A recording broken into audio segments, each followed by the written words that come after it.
We choose to go to the moon in this decade and do the other things, not because they are easy, but because they are hard. It's one small step for man, one giant leap for mankind. They used to say that if man were meant to fly, he'd have wings. But he did fly. He discovered he had to. I don't believe we can stop. In fact, through all our existence, the frightened and faint-hearted have been warning men not to push any further, not to learn any more, not to hope, grow, and exceed themselves. I don't believe we can stop. I don't believe we're meant to. Do you wish the first Apollo mission hadn't reached the moon? Or we hadn't gone on to Mars and into the nearest star? That's like saying you wish that you still operated with scalpels and sewed your patients up with catgut like your great-great-great-great-grandfather used to. I was a freelance writer who got tired of writing scripts about nothing at all, and I began reading science fiction. And among the science fiction I read was the Swift's about the Lilliputians. And I began to see from that you could write about something in science fiction. And so I dreamed up the Star Trek idea so that I could comment on man and society. Mr. Spock, you said a while ago that there were always alternatives. Did I? I may have been mistaken. Well, at least I've lived long enough to hear that.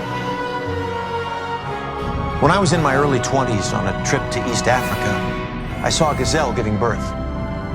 It was truly amazing. Within minutes, the baby was standing up on its own. A few more minutes, and it was walking, and before I knew it, it was running alongside its mother, moving away with the herd. Humans aren't like that, Ambassador. We may come from the same planet as those gazelles, but we're pretty much helpless when we're born. It takes us months before we're able to crawl, almost a full year before we can walk. Our deep space mission isn't much different. We're going to stumble, make mistakes, I'm sure more than a few before we find our footing. But we're going to learn from those mistakes. That's what being human is all about. What a piece of work is man. How noble in reason, how infinite in faculty, in form, in moving, how express and admirable, in action, how like an angel, in apprehension, how like a god. That future, that space station, all those people, they exist in here. In my mind, I created it. And every one of you know it. You read it. It's here. You hear what I'm telling you? You can pop a story, but you cannot destroy an idea. I want to do something with my life, something worthwhile. Like joining Starfleet? I may not have an instinct for business, but I have my father's hands and my uncle's tenacity. I know I've got something to offer. I just need the chance to prove it. All right. I will see that you get that chance. There's still some work to be done, but once the sawdust clears, I think you'll be impressed. Voyager may not be as big as a Galaxy-class ship, but she's quick and smart. Like her captain. 700,000 metric tons, 15 decks, computer systems augmented with bioneural circuitry, top cruising speed, warp 9.975.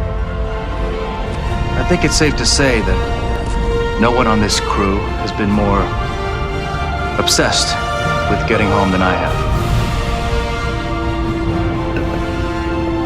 But when I think about everything we've been through together, maybe it's not the destination that matters. Maybe it's the journey.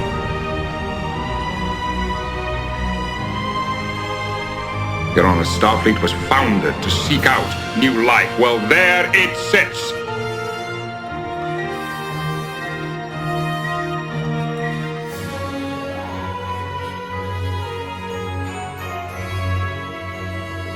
If this capsule history of our progress teaches us anything, it is that man in his quest for knowledge and progress is determined and cannot be deterred. The exploration of space will go ahead, whether we join in it or not. And it is one of the great adventures of all time.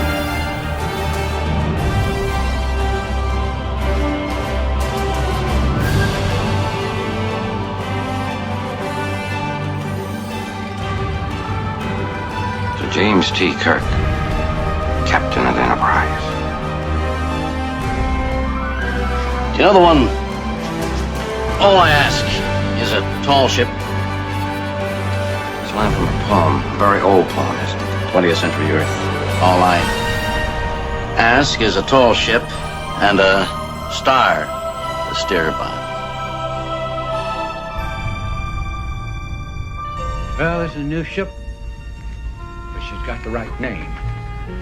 Now, you remember that, you hear? I will, sir. You treat her like a lady, and she'll always bring you home.